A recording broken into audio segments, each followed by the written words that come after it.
Most origin stories are told as triumph. This one is closer to a life sentence disguised as a gift, because underneath the mask is not confidence.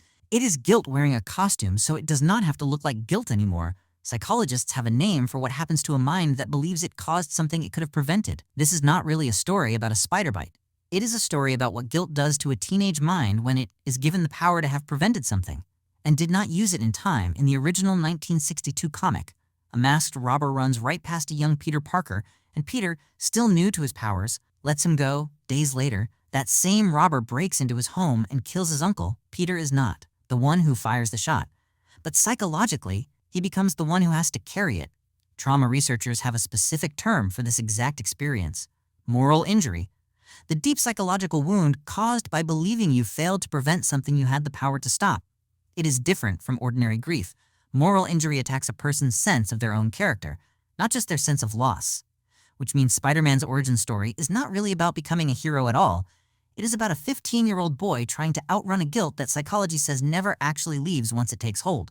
This is where the story gets darker than most fans ever stop to consider, because guilt like that does not just create responsibility. According to trauma research, it often creates something closer to compulsion. Studies on survivors' guilt show that people who believe they failed to prevent harm often develop a pattern psychologists call hypervigilance, a nervous system stuck permanently scanning for the next danger it might be able to stop in time, which reframes something fans have quoted for over 60 years without ever examining it closely.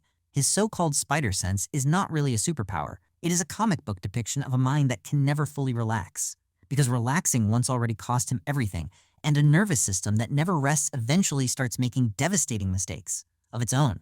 In 1973, in a story simply known among fans as The Night Gwen Stacy Died, writers gave Peter Parker a moment that changed superhero comics permanently. He catches Gwen mid-fall using his web, saving her from hitting the ground, but the sudden stop of the web itself snaps her neck.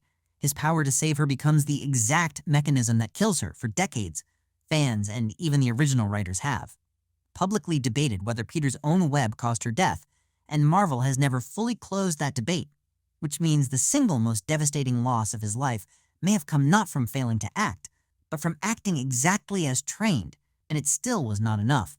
If moral injury is the belief that you failed to prevent harm, this is something psychologists consider even more corrosive: the belief that you personally caused it while trying to help, and there is no clean way for a mind to file that away. This is the part almost no origin recap ever mentions. After Gwen's death, several comic writers deliberately wrote Peter Parker as colder, more reckless, more willing to risk his own safety in fights he once would have avoided. Psychologists studying trauma survivors describe this exact behavioral shift as fatalistic risk-taking, a subconscious pattern where a person who feels they have already failed once begins acting as though further loss no longer matters, which means one of the most beloved heroes in fiction was, for a stretch of his own comic history, quietly written as someone experiencing a slow-motion breakdown in a costume.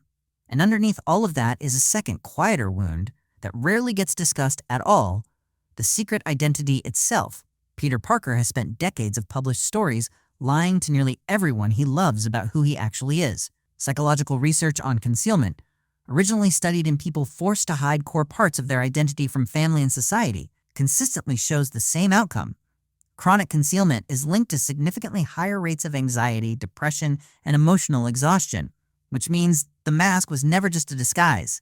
It was a decades-long psychological experiment in what happens to a person who is never fully allowed to be known by the people closest to them. And this is exactly the wound the newest film chooses to make literal. In Spider-Man Brand New Day, following the ending of the previous film, the entire world has magically forgotten Peter Parker ever existed. His friends look at him and see a stranger. Everyone he has ever loved is still alive, still present, and still completely unreachable. For a character whose entire psychological history is built on concealment, isolation, and being fundamentally unknown by the people around him. This is not just a clever plot twist. It is the literal execution of the exact fear trauma researchers say people with chronic concealment carry for their entire lives: being surrounded by people and still being completely alone. Stay with this for a moment, because it gets even more disturbing. Being forgotten does not erase the guilt, the hypervigilance, or the years of internalized responsibility. It simply removes every single person who could have helped him carry it. which means the version of Peter Parker walking into theaters this year is not a fresh start at all.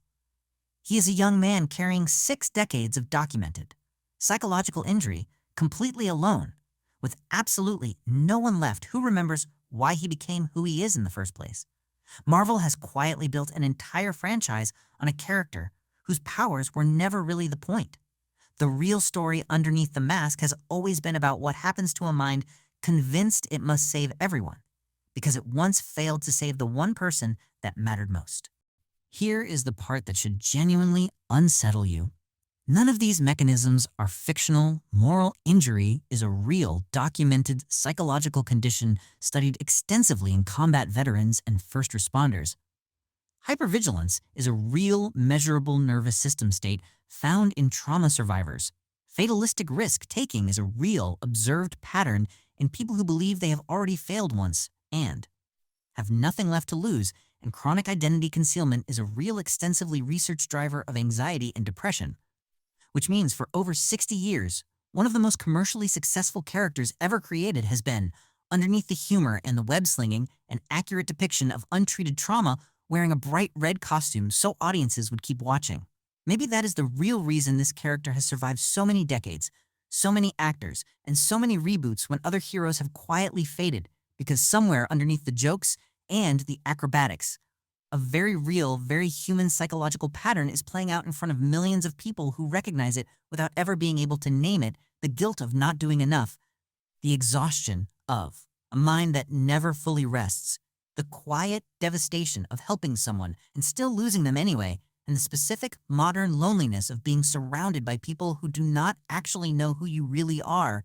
He was never just a hero, swinging between buildings. He has always been a decades-long case study in what a human mind does when it is never given permission to put the weight down. And this year, for the first time in his 60-year history, the story is finally asking what happens when even the people who might have helped him carry it no longer remember he needs the help at all. And maybe that is exactly why so many people quietly return to this particular story decade after decade. Not for the villains, not for the powers, but for the strange comfort of watching someone else carry a weight almost identical to their own and somehow keep going anyway. Because most people will never admit out loud how much they understand a boy who smiles through a mask, so nobody has to see what is actually underneath it. How many people in your own life are doing the exact same thing right now? Still showing up, still smiling, still swinging from one responsibility to the next, while quietly carrying something they have never once let anyone see.